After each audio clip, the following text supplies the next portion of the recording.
من شرور أنفسنا ومن سيئات أعمالنا من يهده الله فلا مضل له ومن يضلله فلا هادي له سبحانك لا علم لنا إلا ما علمتنا إنك أنت العليم الحكيم رب اشرح لي صدري ويسر لي أمري واحلل عقدة من لساني يفقهوا قولي ثم أما بعد.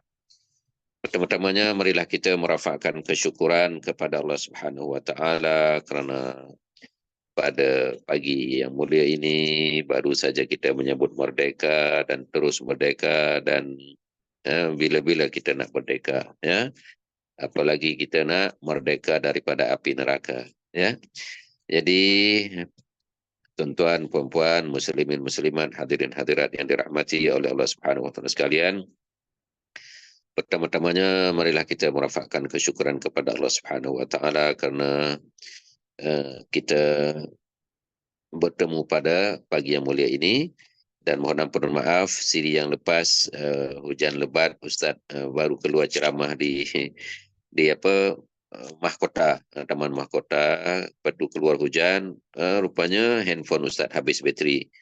Kejar lari ke rumah, sampai ke rumah sempat sikit dan kita terlepas. Tak apa, kita cover pada hari ini, di mana dalam siri yang lepas kita telah menceritakan tentang 7 anggota kita kena jaga, ya.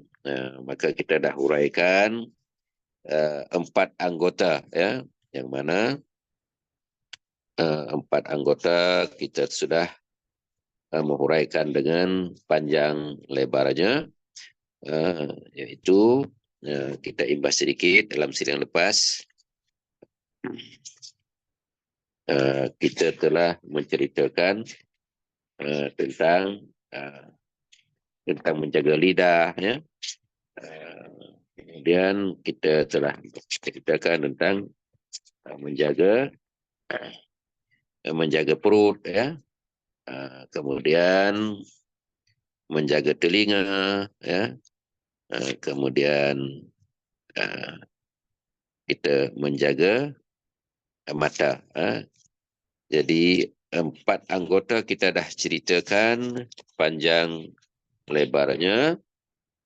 Jadi tuan-tuan yang dirahmati sekalian, kerana wajib kita menjaga 7 anggota ini, iaitu mata, telinga, lidah, perut, kemaluan, tangan dan kaki, ya, untuk mengelak daripada masuk neraka 7, ya. Jadi pada pagi ini kita baca muka surat 43 pasal yang kelima pada menyatakan faraj. Ketahui olehmu bahawasanya Allah Ta'ala menjadikan ia bagi engkau akan faraj kerana kegunaan yang bangsa akhirat, iaitu mengadakan anak dengan dia. Maknanya golongan akhirat, golongan yang mencintai akhirat, yang menunjukkan bahawa manusia ataupun jin yang akan menduduki di alam akhirat yang akan ditanya oleh Allah Subhanahu wa taala, tanggungjawab seperti mana disebut dalam surah Az-Zariyat ayat 56, wa ma khalaqtul jinna wal insa illa liya'budun. Tidak aku ciptakan jin dan manusia melainkan untuk beribadah. Maka golongan jin dan manusia ini akan ditanya, ya, pada hari akhirat nanti, ya. Dan salah satu pertanyaannya itulah dia tentang anggota kita ini, ya. Kalau kita manusia ada anggota, ya. Anggota yang zahir ini itulah 7, ya. Adapun yang macam jin, macam malaikat itu diciptakan daripada nur, dan jin diciptakan daripada api. Maka mereka ada bentuk pertanyaan-pertanyaan yang jelas bagaimana taklif yang telah ditaklifkan kepada mereka untuk melakukan ketaatan kepada Allah. Maka manusia yang zahir ini, kenapa kita disuruh berkahwin untuk menenangkan akan faraj kita, kerana ini adalah ciptaan Allah Ta'ala. Diciptakan kita ini daripada akal dan roh, ya. Dan penciptaan asal kita daripada tanah, ya. Kemudian dibekalkan kepada kita roh dan juga akal. maka dengan itu kita kena menjaga kesemua akal kita itu supaya roh kita tenang, ya. Maka kena bagi makanan, ya, kepada jasad kita dengan makan, minum dan sebagainya, ya. Perhubungan dan sebagainya kena cara yang halal. Maka Nabi sabda Nabi SAW, tanakahu tanasalu fa inni mubahin bikumul umama yaumal qiyamah. Ya. Apa maksudnya? Berkawinlah oleh kamu, niscaya kamu mendapat anak. Mendapat anak-anak, maka bahwasanya aku bermegah-megah dengan kamu akan segala umat pada hari kiamat. Apa artinya? Nabi berbangga dengan ramainya umat.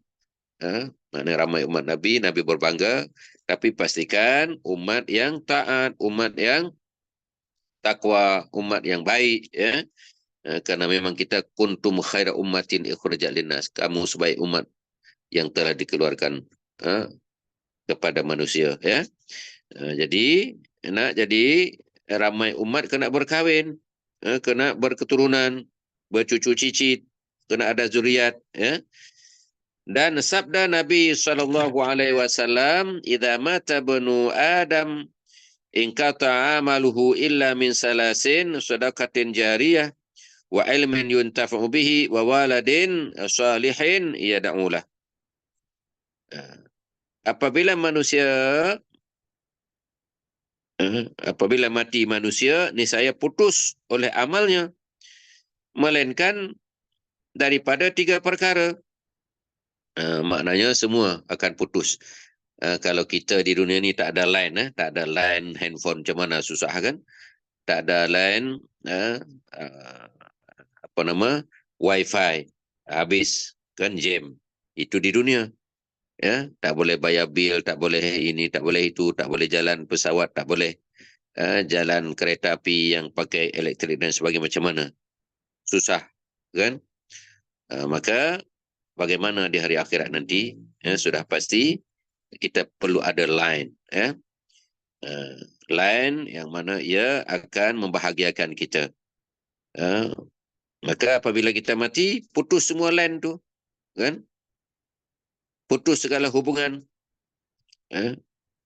Melainkan 3 yang tidak akan putus. Mana 3 wifi, 3 line yang cukup hebat. Yang mana tidak akan putus walaupun tuannya sudah mati.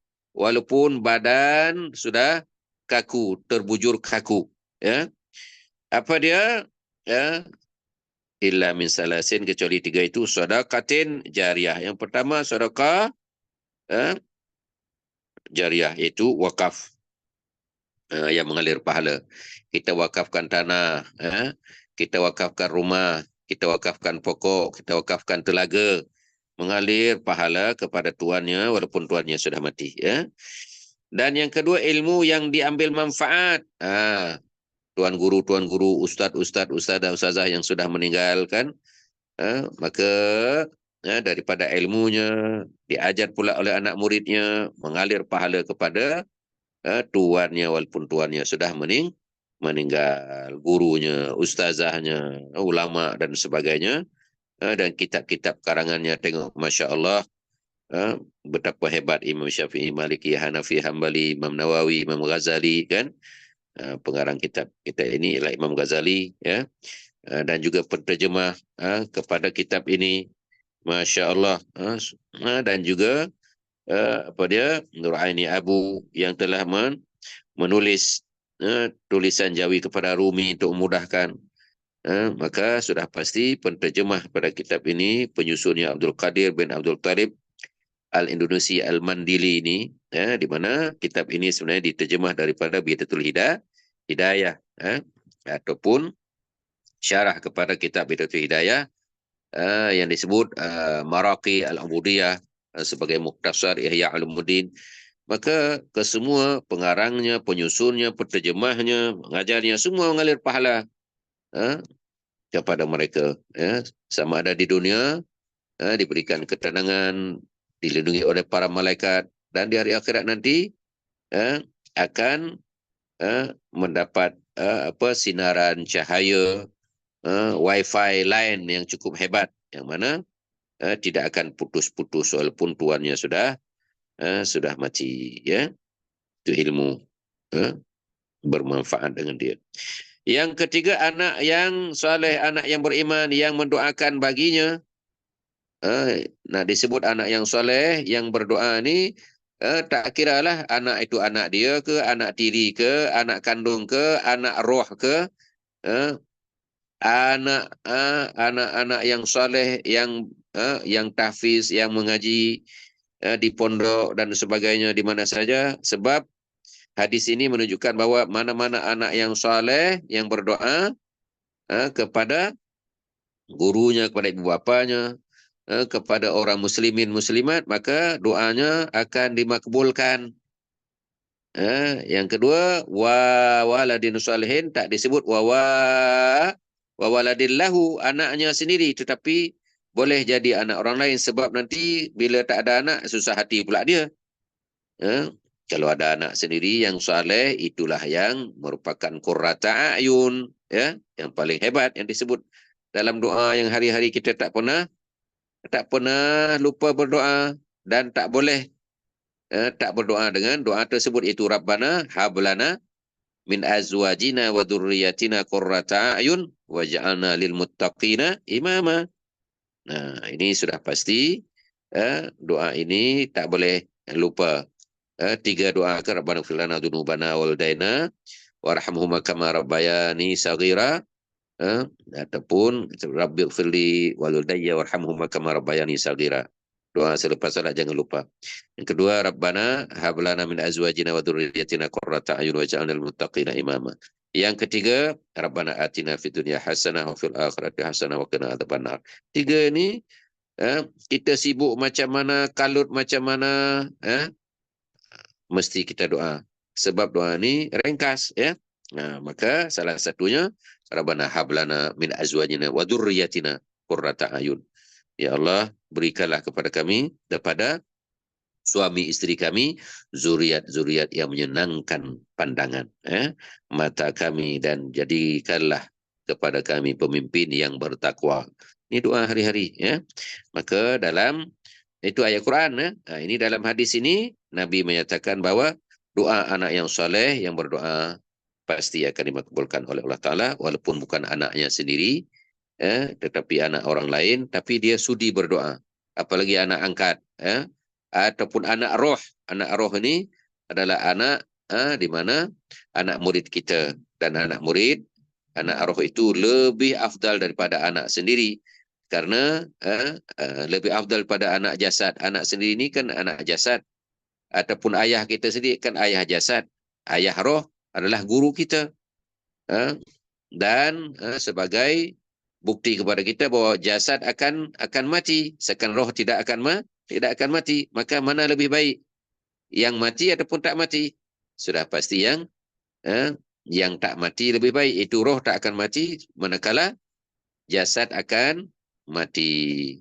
Maka jasad mungkin paling hebat 117 tahun. Siapa dulu? Ulama-ulama zaman dahulu, umurnya panjang-panjang, itu dia.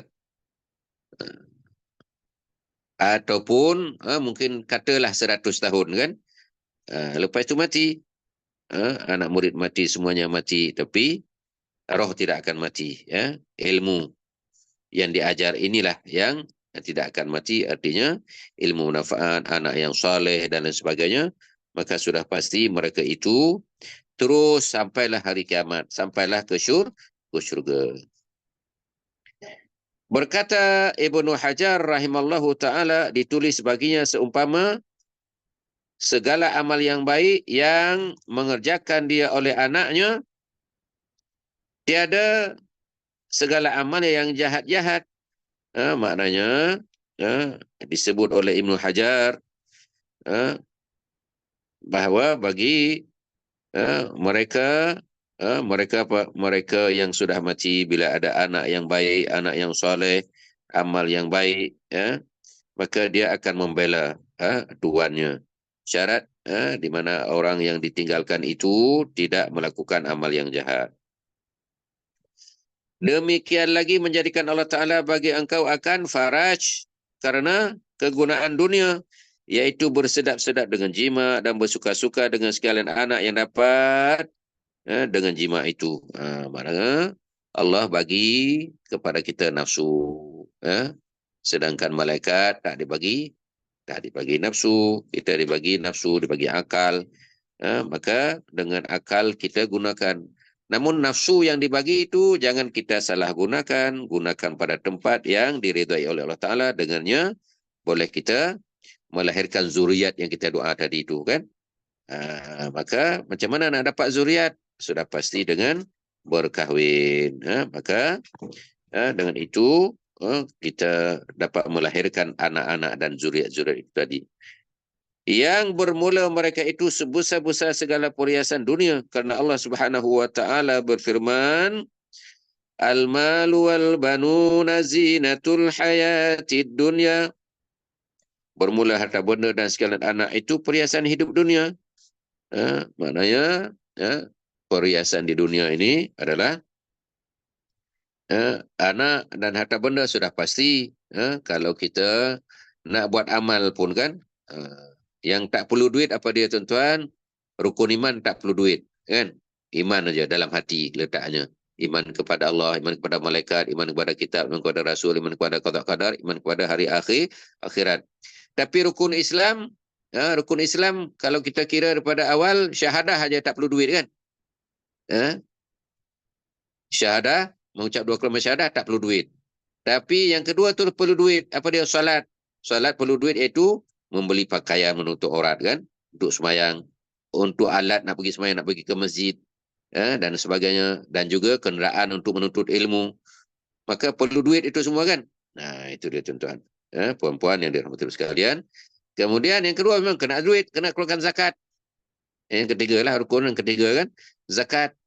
Nah, memang kena perlu duit. Kemudian puasa. Puasa pun kita kena sahur kan, kena iftar dan sebagainya, pun kena duit juga. Walaupun ketika siang itu kita kena tahan semua kan, tapi perlu duit juga. Takkan berpuasa dalam keadaan kita tak iftar ataupun tidak bersahur, ataupun takkan puasa tak berpakaian, tidak ada kenderaan untuk membeli makanan dan sebagainya. Maka sudah pasti perlu duit. Yang kelima, haji. Lagilah kita kena duit. Nak menampakkan amalan yang berganda, sekali buat ibadah di Mekah diganda kepada 100,000 kali ganda. Subhanallah. Di Hijr Ismail ataupun dalam Kaabah, ganjaran 1 juta ataupun lebih. Maka sudah pasti top up amal itu menuju akhirat nanti sudah pasti kena banyak, karena kita hidup di alam barzakh ini mungkin berjuta tahun, maka perlu amal yang kita top up di dunia ini ya. Jadi kita balik, maka salah satu caranya kita beranak, kena ada harta, kemudian kena wal banun, kena ada anak ya. Jadi harta benda dan sekalian anak itu perhiasan hidup di dunia. Artinya kekayaan dan anak pinak yang ramai memanglah baik, bahkan menjadi perhiasan dunia yang sangat-sangat diperlukan. Tetapi janganlah jadikan anak pinak dan harta benda itu untuk kesenangan dan perhiasan dunia semata-mata. Bahkan hendaklah berjaga-jaga menjadikannya sebagai jalan dan alat bagi menerbitkan amal-amal yang soleh, yang kekal faedahnya untuk kesenangan dan kebahagiaan di hari akhirat. Ya. Sama, maknanya dunia dan akhirat sama. Ya. Oleh itu, sungguh beruntung orang-orang yang dapat berusaha untuk kebaikan dunia dan akhiratnya. Ya. Itu disebut dalam tafsir pimpinan Ar-Rahman kepada pengertian Al-Quran, terbitan bagian hal ehwal Islam Jabatan Perdana Menteri. Ya. Dan firman-Nya, zuyyina lin-nasi hubbus syahawati minan nisa'i wal banin. Dihiasi bagi manusia akan kasih akan segala keinginan daripada perempuan dan anak-anak. Tengok, dah disebut dari surah Ali Imran ayat 14. Bermula mensyukurkan ini anggota memelihara daripada apa yang diharamkan. seperti zina, liwat, mengeluarkan air mani, beronani, itu dia lain daripada tangan istrinya dan jarinya. Maknanya di sini disebut lain daripada tangan istrinya dan jarinya. uh, tak boleh dengan jari kita, melainkan dengan jari isteri karena mungkin takut berzina. Sedangkan isteri dalam keadaan datang bulan, maka ia dibolehkan. Jangan buat sendiri. Ya. Itu dia menurut jumhur ulama macam itu. Ya. Dan memeliharanya daripada yang syubhat. Ya. Memeliharanya daripada syubhat. Artinya apa dia, tuan-tuan? Syubhat ini adalah perkara yang tak jelas.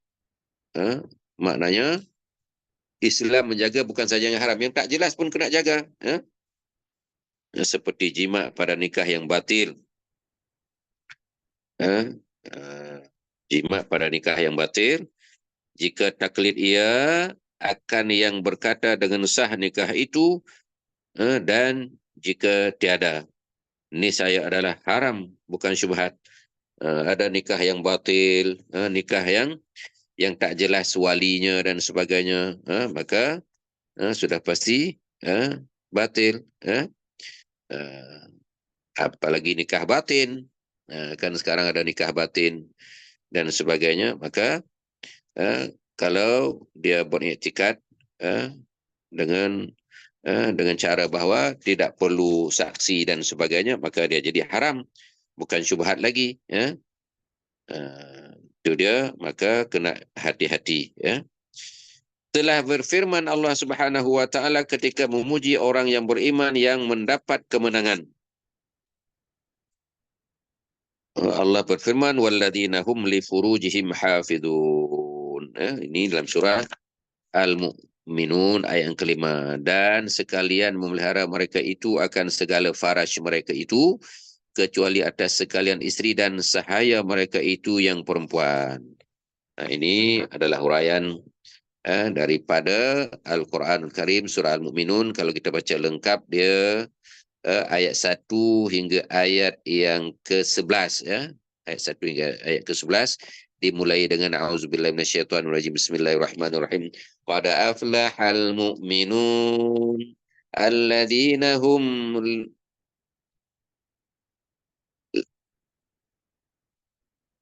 qad aflahal mu'minun. Astagfirullah. قد أفلح المؤمنون الذين هم في صلاتهم خاشعون والذين هم عن اللغو معرضون والذين هم للزكاة فاعلون والذين هم لفروجهم حافظون إلا على أزواجهم أو ما ملكت أيمانهم فإنهم غير ملومين فمن ابتغى وراء ذلك فأولئك هم العادون والذين هم على صلواتهم يحافظون أولئك هم الوارثون الذين يرثون الفردوس هم فيها خالدون. Itu dia ayat lengkap ayat 1 hingga ayat yang ke-11 menceritakan 7 golongan orang mukmin ini yang paling berjaya. Yang pertama salat dengan khusyuk, yang kedua mereka yang tidak melakukan perkara dan perbuatan yang sia-sia. Yang ketiga, mereka melakukan zakat. Yang keempat, menjaga kemaluan. Kecuali kepada suami isteri, hamba sahaya yang mereka miliki, maka fa'innahum ghairu malumin, ia tidak dilarang. Ya. Maka Imam Syafi'i menyatakan dalam ayat illa ala azwajihim ini, kecuali kepada isteri ini dan juga hamba sahaya, di mana jangan melakukan perbuatan zina, homoseksual, lesbian, dan onani. Tafsir Imam Asy-Syafi'i. Ya. Oleh itulah kena menjaga kemaluan. Jangan buang-buang benih. Ya. Maka bahwasanya mereka itu tiada dicela. Itu dia, tidak dicela. Dan ketahui olehmu bahwasanya tiada sempurna memelihara faras melainkan dengan memelihara mata daripada melihat perempuan yang diharam dilihatnya. Itu dia. Maknanya kena jaga mata juga. Sebab mata juga alat yang menyebabkan kan ada pepatah disebutkan fa fasalam fabtisamun, fasalamun, maknanya mula-mula senyum, kemudian fasalamun, kemudian salam. Ada juga pepatah Arabnya kan, fabtisamun, fasalamun, fakalamun, faliqa. Mula-mula dia senyum, kemudian bagi salam, kemudian jumpa, kemudian zina, na'udzubillah. Itulah dalam pepatah orang Melayu kata, daripada mana asalnya lintah, dari sawah turun ke kali. Dari mana asalnya cinta, dari mata turun ke hati. Mata dulu, tuan-tuan dan puan-puan. Maka jaga mata, daripada melihat perempuan yang haram dilihat. Dan memelihara hati daripada memikirkan rupa yang elok, dan memelihara perut daripada memakan yang syubhat, dan daripada bersangatan kenyang, kerana demikian itu menyeru kepada zina, yang adalah ia sebesar-besar segala dosa besar, dengan ijma' ulama. Kemudian daripada kufur dan membunuh orang. Maknanya selepas kufur, selepas membunuh orang, yang ketiga adalah dosa yang paling besar adalah zina. Itu dia tuan-tuan, yang dirahmati oleh Allah Subhanahu wa taala sekalian. Maka kena jaga mata, apalagi sekarang ini di mana orang berzina ada dalam poket kita, itu dah dalam handphone kita kan. Maka kena jaga mata kita, lihat ceramah, kemudian kadang akan muncul pula iklan-iklan, tekan benda lain keluar dan sebagainya. Maka inilah kena kontrol, itulah kegunaan pikiran minda kita, dan juga iman kita itu untuk kontrol akan segala maksiat. Maka barometer keimanan itulah yang perlu kita pastikan. Telah berfirman Allah Subhanahu wa taala, a'udzubillahi minasyaitonir rajim, walladzina la yad'una ma'allahi ilahan akhar wa la yaqtuluna an-nafsa allati harrama Allahu illa bil haqq wa la yaznun wa may yaf'al dzalika yalqa athama yudha'af lahu al-'adzabu yawmal qiyamati wa yakhlud fihi muhana illa man taba wa amana, al-ayat. Dan mereka yang tiada mengibadatkan mereka itu serta Allah Ta'ala akan Tuhan yang lain, yang tiada membunuh mereka itu akan nyawa yang mengharamkan Allah Ta'ala akan membunuhnya, melainkan dengan sebenar-benar.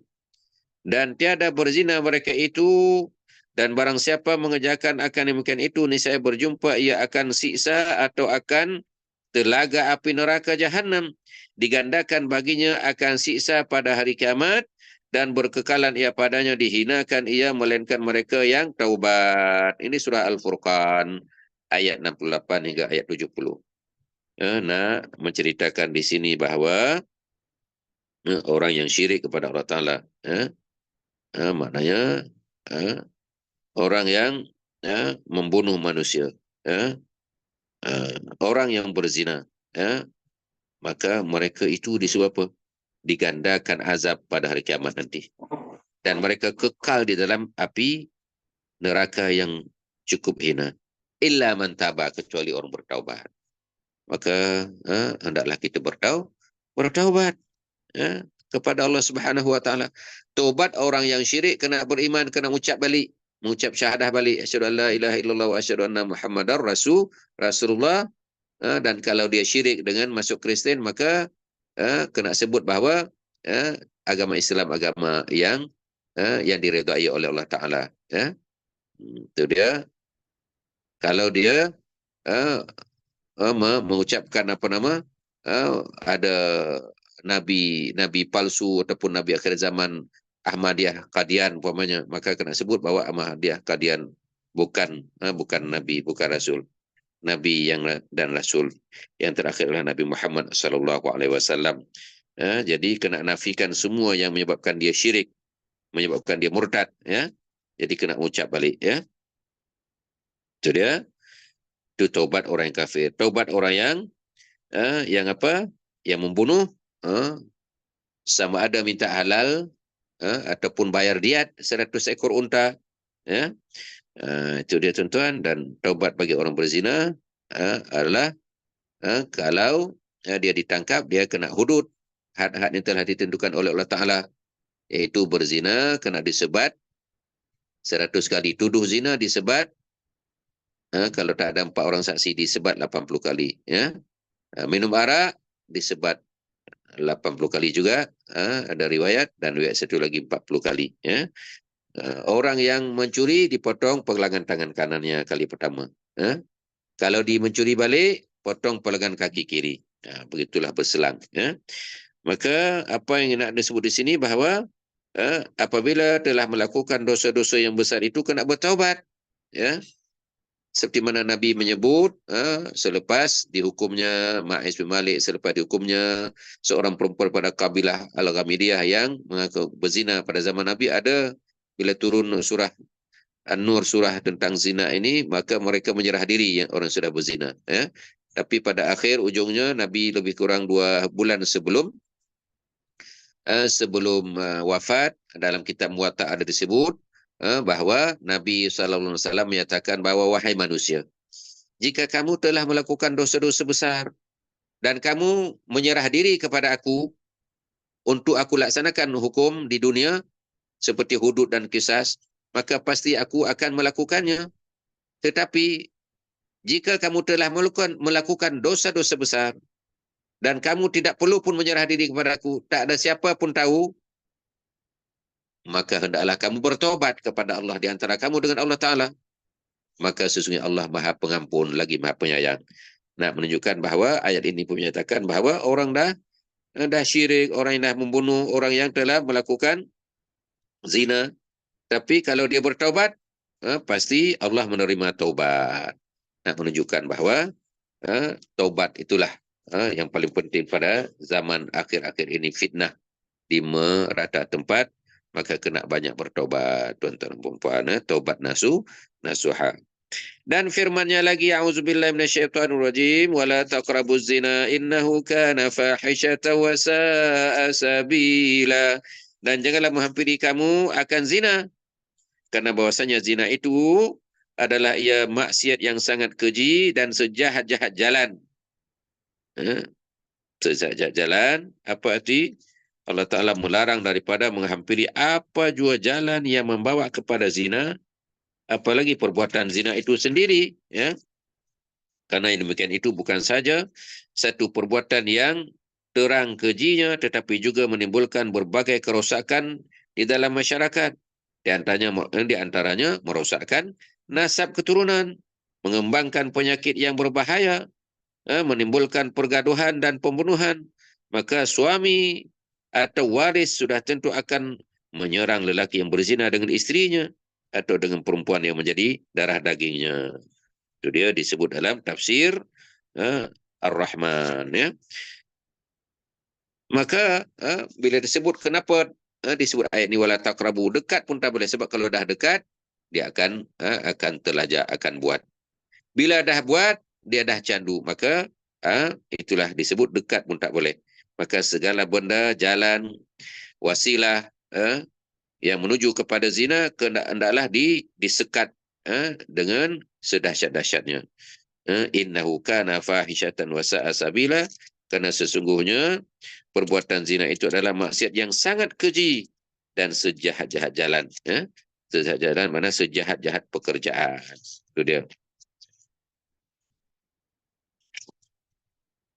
Telah menceritakan oleh Imam Bukhari dan Imam Muslim daripada Ibnu Mas'ud radhiyallahu anhuma, berkata ia bertanya aku akan Rasulullah sallallahu alaihi wasallam, kata Ibnu Mas'ud ni,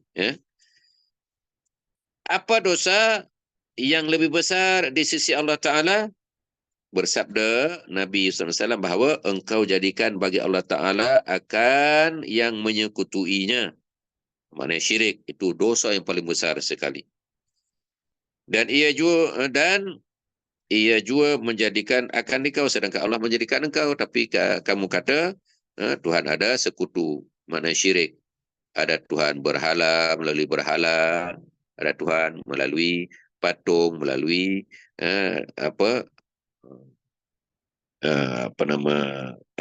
tokong dan lain sebagainya. Maka semua syirik-syirik tersebut menyebabkan ia dosa yang paling besar di atas muka bumi ini. Kerana syirik adalah satu kezaliman besar seperti mana wasiat siapa dia dalam surah Luqman kepada anaknya, ya bunayya la tusyrik billah inna syirka la zulmun azim.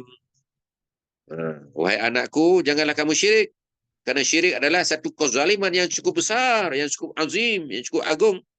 Ya, maka dengan sebab syirik dia akan membunuh, dengan sebab syirik dia akan melakukan zina, dengan sebab syirik dia akan melakukan segala perkara yang haram. Ya, oleh kerana itu jangan melakukan syirik. Ya, bersembah aku, bahwasanya demikian itu sesungguhnya dosa yang sangat besar. Bersembah aku kemudian apa? Bersembah maknanya ditanya lagi. Selepas ditanya yang pertama, apa dosa yang paling besar ya Rasulullah? Maka Nabi menjawab, dosa yang paling besar ialah syirik. Disayang lagi, bersembah aku maknanya adab orang dulu ni. Adab berpatik kita kan ayat-ayat yang mana dengan sultan pun kita macam mana dengan sultan kan. Kalau makan dengan sultan ini bersantap kan. Ini nak menunjukkan bahawa dengan raja pun ada tata cara bercakap, apalagi dengan yang maharaja. Apalagi yang maharaja itu mengirimkan utusan-utusannya, maka sudah pasti ada adab bercakap. Orang dulu ni pun ketika menerjemahkan penuh dengan adab. Jadi kata siapa dia, Ibnu Mas'ud ini selepas bertanya kepada Nabi dosa yang paling besar syirik yang pertama, yang kedua ditanya lagi, apa lagi selepas itu? Maka Nabi bersabda, selepas syirik itu membunuh, bahawa engkau bunuh anak engkau kerana takut engkau bawa makan ia serta engkau. Maknanya takut tak ada makan, tak ada makanan dengan engkau. Maknanya sehingga kamu membunuh anak. Zaman jahiliah akan bunuh anak. Boleh jadi zaman sekarang pun tak nak mengandung. Bila mengandung digugurkan. Takut nanti tak mampu nak bagi makanan. Dia fikir padahal Allah yang bagi rezeki. Bukan kita yang bagi rezeki. Allah yang bagi rezeki. Kenapa kita takut? Kalau ada anak, Allah akan mudahkan pekerjaan yang dengannya mencukupkan akan rezeki kita. Tapi orang sekarang ini, apalagi yang bekerja mungkin 2,000, dia kata lepas untuk dirinya. Ataupun 4,000. 4,000 bermakna 2,000 untuk dirinya, 2,000 untuk isterinya dah cukup sekarang ini hidup di bandar. Kalau ada anak lagi dah 2,000 dah tak cukup, maka digugurkan. Maka kalau niat macam ni jadi haram. Itu dia tuan-tuan yang dirahmati oleh Allah Subhanahu sekalian. Kerana membunuh sama ada membunuh diri, membunuh anak, membunuh orang lain, semua adalah dosa yang paling besar selepas syirik. Kemudian Ibnu Mas'ud bertanya lagi, bersembah aku, kemudian apa? Bersabda Nabi SAW bahawa engkau berzina akan perempuan yang hampir dengan rumah engkau, dengan jiran engkau. Sebab kadang-kadang kan berjiran tetangga kita, kadang-kadang dia tak ada mahram, dia seorang, mula-mula bersenyum-senyum, bagi salam, bagi-bagi kuih dan sebagainya, akhirnya tarik ke dalam ataupun masuk ke dalam rumah dia, na'udzubillah min zalik. Maka ini dosa yang paling besar sekali. Ataupun di pejabat kita mula berkawan, mula belanja makan, mula ajak naik kenderaan berdua-duaan dan sebagainya, akhirnya berzina. Na'udzubillah min zalik. Dan mu'alif menutup dalam pasal yang kelima ini, wallahu alam, Allah yang maha mengetahui. Seterusnya pasal 6 dan 7. Pada menyatakan dua tangan dan dua kaki. Ini anggota yang terakhir, iaitu yang nombor 6 tangan, yang nombor 7 kaki.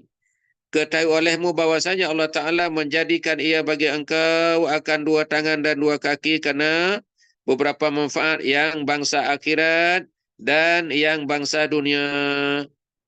Maka adapun segala manfaat akhirat, maka mengerjakan engkau dengan keempat-empatnya akan segala pekerjaan kebajikan seperti berjalan kepada masjid, dan kepada tempat belajar ilmu yang bermanfaat, dan berjalan kepada tempat yang perang sabil dan tempat mengerjakan haji dan umrah, dan berjalan kepada ziarah dan menghubungkan akan rahim, silaturahim, ya, dan yang lainnya daripada segala ibadah yang dikerjakan dengan dua kaki, ya, seperti menghilangkan yang mungkar dengan tangan, dan menulis akan ilmu, dan berjabat tangan dengan orang-orang yang soleh, dan yang lain daripada segala ibadah yang dikerjakan dengan kedua tangan. Kita sekarang ini pun kita pegang apa? Pegang kitab kita dengan tangan, kita pergi pula kadang naik kenderaan ke masjid dengan dua tangan dan kaki serentak kan. Maka inilah dia, apalagi sekarang ini banyak forum-forum merdeka dan lain sebagainya kan. Maka itu semua adalah manfaat dua tangan dan kaki ada di situ. Dan adapun segala manfaat dunia, maka ia iaitu berusaha dengan dua tangan dan dua kaki itu pada mencari harta benda. Kan? Kita bekerja hari-hari mesti bawa kenderaan mesti melibatkan tangan dan kaki kan. Pergi berniaga dan sebagainya. Pergi ke kebun, pergi ke ladang, memelihara, apalagi memelihara binatang ternak, semuanya melibatkan tangan dan kaki. Dan segala tujuan engkau dan memelihara engkau dengan dia daripada mudarat, seperti lari dengan kaki daripada binatang buas, dan seperti menolak dengan tangan akan kejahatan orang yang menerkam ia akan dikau, contohnya. Jadi perlu tangan kaki untuk membela diri, untuk membuat kebaikan, untuk menolak kejahatan dan sebagainya. Dan bermula mensyukurkan nikmat kaki dan nikmat tangan ini, bahwa engkau pakai akan keduanya pada segala taat, dan engkau melihara keduanya daripada tiap-tiap maksiat. Maka jangan engkau menyakiti dengan dua tangan engkau akan yang diharamkan pada syarak, menyakitinya. Jangan bunuh orang, jangan gunakan tangan untuk menulis benda-benda yang boleh mengaibkan, boleh mengumpat, boleh menghasadkan, boleh mengadu domba dan lain sebagainya, boleh menyebabkan orang bergaduh dan sebagainya. Maka jaga pada tempat-tempat yang diharamkan. Dan jangan engkau khianat dengan keduanya akan orang-orang yang dipercayai engkau dengan dia. Jangan khianat. Dan jangan engkau pegang dengan yang melainkan, jangan engkau pegang dengan melainkan akan yang haram. Maknanya jangan pegang benda-benda yang haram. Dan jangan engkau tulis dengan keduanya akan yang dilarang. Yang diharam dan dilarang semua jangan tulis. Daripada yang memberi mudarat akan orang Islam, yang akan membawa mudarat. Dan daripada ilmu yang diharamkan, ilmu-ilmu sihir, contohnya ilmu guna-guna dan sebagainya, ilmu peleset dan sebagainya, yang kita tulis, kita dedahkan macam mana nak jadi sihir, macam mana nak jadi kertas jadi duit dan lain sebagainya. Akhirnya orang tak bekerja. Maka untuk ilmu sihir ditulis pula cara-caranya. Maka ini akan menyebabkan dosa besar. Dan jangan engkau berjalan dengan kaki engkau kepada tempat yang haram dan kepada tempat orang yang zalim, melainkan kerana darurat. Pendeknya segala gerak engkau dan segala diam engkau itu sebesar-besar nikmat Allah Ta'ala atas engkau. Maka palingkanlah olehmu akan dia kepada taat, supaya adalah engkau daripada mereka yang mengetahui akan nikmat dan mensyukurkannya. Maka diharap berkekalan nikmat itu dengan engkau, kerana syukur itu pengikat bagi nikmat dan sebab bagi bertambahnya nikmat tersebut. Kan disebut oleh Allah Ta'ala, wala in syakartum la azidannakum, jika kamu syukur Allah akan tambah lagi nikmat kamu, nikmatku kepadamu, la azidannakum, aku akan tambah. Maknanya siapa yang bersyukur akan ditambah akan nikmat. Dan jangan engkau palingkan segala gerak dan diam engkau itu kepada maksiat, supaya jangan ada engkau daripada mereka yang kafir akan nikmat. Artinya tiada bersyukur. Itulah disebut la in syakartum la azidannakum wa la in kafartum inna azabi lasyadid. Jika kamu syukur, aku akan tambah lagi nikmat-nikmatku kepadamu. Tetapi jika kamu kufur, sesungguhnya azab aku amatlah dahsyat.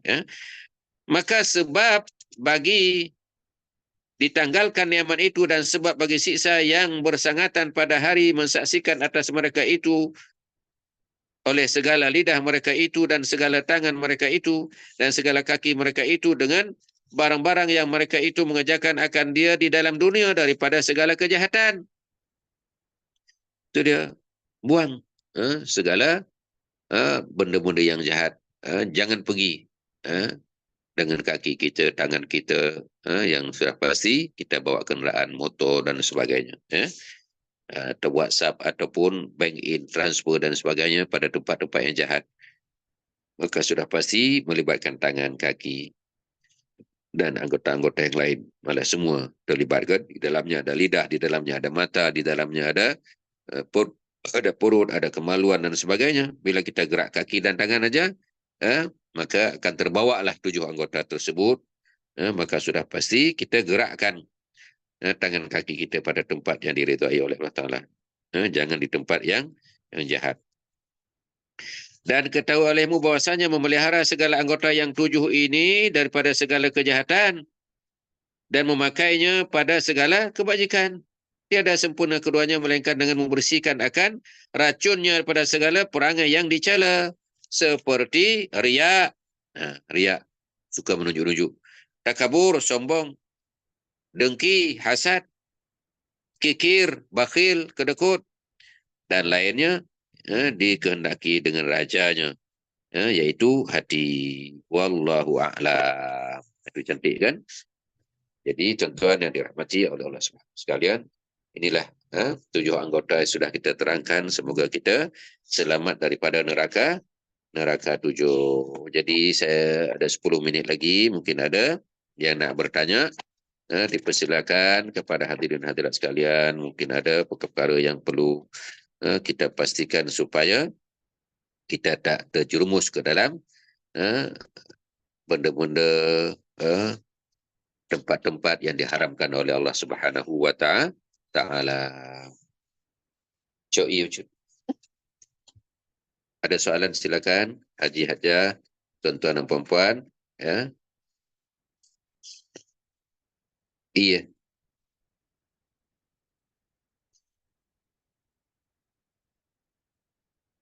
Ada soalan silakan. Kena tambah lagi. Ya, tak ada soalan.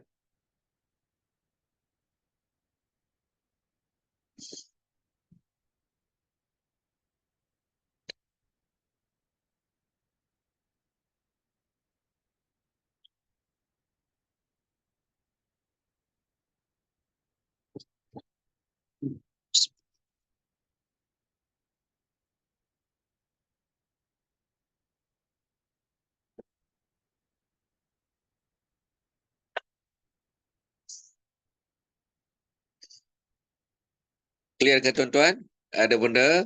Ini sebab bahasa lama ni. Bahasa lama ni, kalau asal kitab dulu Penawar Hati ni, dia bahasa Jawi, tak ada koma, tak ada titik. Maknanya macam tak ada stesen lah, kan? Maka telah dibuat koma titik ini oleh Ustazah Nuraini Abu ni untuk memudahkan kita. Tapi dia tidak membuang akan kalimatnya. Cuma titik mana, koma mana dibuat pembahagian-pembahagian ini. Ya. Itu dia. Jadi kalimatnya kadang berulang ataupun susah nak faham kalau kita tidak pernah mengaji. Jadi alhamdulillah Ustaz dah pernah mengaji dengan dengan para ulama, maka kita boleh memahami akan ayat-ayat dan juga koma-koma, stesen dan sebagainya dan pengertian daripada apa yang dimaksudkan oleh muallif. Kalau tak ada kita baca sikit lagi ya. Kitab yang kedua pada menyatakan kalbu, artinya jantung, hati. Itulah Penawar Hati ni, Penawar Hati. Nama kitab kita Penawar Hati. Maknanya penawar ini adalah ubat. Dan padanya 10 bab yang mengandung akan sifat kecelaan yang 10. ketahui olehmu bahawasanya kalbu itu ada baginya dua makna. Yang pertama kalbu jasmani, iaitu daging yang ditaruh di dalam dada sebelah kiri yang menyerupai ia akan jantung pisang, dan ia iaitu daging yang tertentu di dalamnya ada lubang, dan di dalam lubang itu ada darah yang hitam. Uh, itu dia disebut kalbu jasmani. Hati, ya, jantung, jasad kita ni ada sebelah mana? Sebelah kiri. Maka kenapa ketika kita tidur ini, sunnah Nabi ialah mengiring ke kanan supaya tidak tersekat jantung dan hati. Kalau tersekat jantung boleh jadi susah bernafas kan, supaya mudah pernafasan dan sebagainya. Masya Allah. Maka sunnah Nabi kita tidur ke arah kiblat dalam keadaan seakan-akan kita berada di liang lahat, ya. Ini untuk mengobati kalbu jasmani, ya. Adapun yang kedua kalbu rohani, hati nurani disebut, apa disebut? Yaitu sesuatu yang halus, yang mengetahui dan mengenal dan yang mendapat daripada manusia, dan ia hakikat manusia, dan ia juga yang dihadapkan kepadanya perkataan, dan ia juga yang disuruh dan yang dilarang, dan ada baginya sangkut paut dengan kalbu jasmani, dan sesungguhnya tercengang kebanyakan akal manusia pada mengetahui sangkut paut antara keduanya, karena persangkutan keduanya menyerupai akan persangkutan arat dan juga jisim. Arat dan jisim ini, di mana jisim itu tubuh badan. Arat ini adalah yang berbentuk apa nama? Berbentuk benda yang halus. Arat ini. Jisim ini benda yang kasar. Arat benda yang halus, ya. Itu persangkutan roh kita dengan yang mana ia benda-benda yang tak dapat dilihat dengan mata kasar, ya, itulah arat. Yang jisim ini dapat dilihat, dapat dipegang dengan mata, dapat dipegang dengan tangan, itu jisim, zahir. Ini yang batin ini, persangkutan dengan batin, itulah dia kalbu rohani, ya. Atau persangkutan yang memakai perkakas dengan perkakas. Ada yang memakai perkakas, perlu tempat letak, perlu benda itu diletak, dan sebagainya, ya. Dan apabila disebutkan jantung di dalam kitab itu, maka dikendaki maknanya yang kedua. Itulah dia, ialah yang dikatakan dengan firman Allah Subhanahu wa taala, qul ruhu min amri rabbi, bersabda oleh wahai Rasulullah, bermula roh itu daripada pekerjaan Tuhanku. Itulah roh. Roh tak dapat dilihat, tak dapat dirasa dengan apa, dengan apapun, dia tak nampak. Itu urusan Allah Taala, urusan Allah Taala, dan kita tak tahu dekat mana letaknya, kan, di mana. Yang jelas, bila roh tak ada, orang itu akan mati, ya. Maka bila disebut roh tadi, apa nama, kalbu rohani, itulah dia roh, ya. Macam mana nak memelihara roh? Itulah kenapa makanan roh itu adalah Al-Quran, ketaatan, zikir dan sebagainya. Maka bila kita zikir, kita taat, maka tenang roh itu. Kalau kita syirik, kalau kita buat jahat, maka roh itu merana. Itulah tak dapat nak diceritakan, ya, tentang keadaan tersebut, tuan-tuan, ya. Puan-puan yang dirahmati oleh Allah Subhanahu wa taala sekalian. Pendeknya, kalbu dan roh dan nafas, ketiga-tiganya satu makna, ya. Kalbu dalam arti kata yang batin tadi, ya, dan juga roh dan nafas, ketiga-tiganya satu makna. Pada salah satu daripada segala makna ketiga-tiganya. Berkata dia oleh Hujatul Islam Imam Ghazali dalam kitab Ihya Ulumuddin, Kemudian di mana kitab ini ada dalam uraian tentang tentang kalbu, tentang roh, tentang nafas ini ada disebut dalam kitab Ihya Ulumuddin. Siapa yang ada kitab tersebut boleh buka tentang pengertian kalbu, roh, nafas ini dengan uraian yang begitu begitu mantap dalam kitab Ihya Ulumuddin. Okey. Kemudian lazimkan olehmu akan memelihara jantung engkau daripada segala kelakuan yang dicela seperti takabur, riak, dan akan menghiasi dengan segala kelakuan yang dipuji seperti sabar dan merendah diri. Itu dia. Maknanya nak memelihara kalbu, ruh, dan juga nafas itu tadi adalah dengan menjauhkan segala sifat yang mazmumah, sifat mazmumah yang tercela, bermula daripada takabur, riya, cinta dunia, cinta kedudukan, cinta glamour, dan suka dipuji, sum'ah, suka memperdengarkan amalan baik pada orang lain, ujub, heran diri, seakan dirilah yang hebat, yang banyak ibadah dan sebagainya. Ya. Oleh kerana itu, kena menjauhkan daripada sifat itu dan menghiasi diri dengan sifat yang mahmudah, yang terpuji, seperti sabar, rendah diri, ikhlas, cinta akhirat, bertanggungjawab, suka menolong orang, kemudian dia dermawan dan lain sebagainya. Karena beberapa perkara, beberapa perkara. Yang pertama, kerana firman Allah Subhanahu wa taala, wallahu ya'lamu ma fi qulubikum, dan Allah Taala mengetahui akan barang yang ada dalam jantung hati kamu. Ini surah Al-Ahzab ayat 51. Maka adalah kita takut daripada mengetahui oleh Allah Taala pada jantung kita akan kejahatan. Itu sebab yang pertama. Sebab yang kedua, karena bersabda Nabi SAW, Innallaha la yanduru ila suwarikum wa absyarikum, innama yanduru ila qulubikum. Bahwasanya Allah Ta'ala tidak melihat kepada segala rupa kamu dan segala badan kamu, dan hanyalah menilik ia kepada segala jantung kamu. Hadis riwayat Imam Muslim, Ibnu Majah, daripada Abu Hurairah. Ya. Jadi tempat lihat Allah Ta'ala kat mana? Dekat jantung itu tadilah. Tak dilihat kepada kehansoman, kecantikan, kekacakan kita ni, semua tak dipandang. Kekayaan kita, harta, keturunan, semua tak dipandang. Yang dipandang apa dia? Hati kita. Hati nurani itu tadi. Ya. Maka jantung itu tilik Allah Ta'ala, maka tiada patut bagi kita menghiasi muka kita yang ia tempat titik manusia.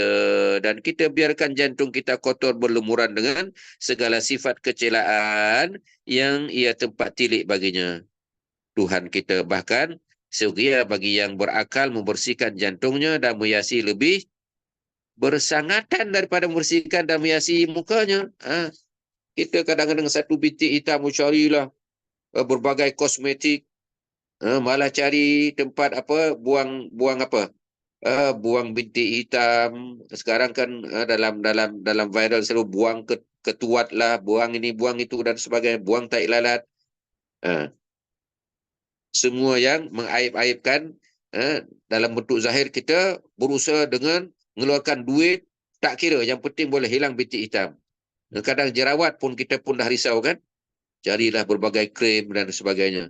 Sedangkan dalam hati kita, dalam jantung hati kita penuh dengan karat, penuh jerawat, penuh bintik hitam yang sudah melebar, tapi kita tidak menghilangkannya dengan ketaatan, tidak berzikir, tidak baca Quran dan sebagainya. Na'udzubillah min zalik.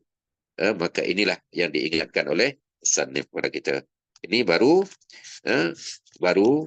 dua dalil ini. InsyaAllah sidang akan datang kita akan sambung dalil-dalil yang lain. Moga-moga bermanfaat untuk kita. Jadi kita start tadi 9:03 minit. Jadi 10:03 minit kita habis. Ada 1 minit lagi mungkin. Tuan-tuan dan puan nak bertanya, silakan. Tandakan di situ dulu ya. Yang ada soalan silakan.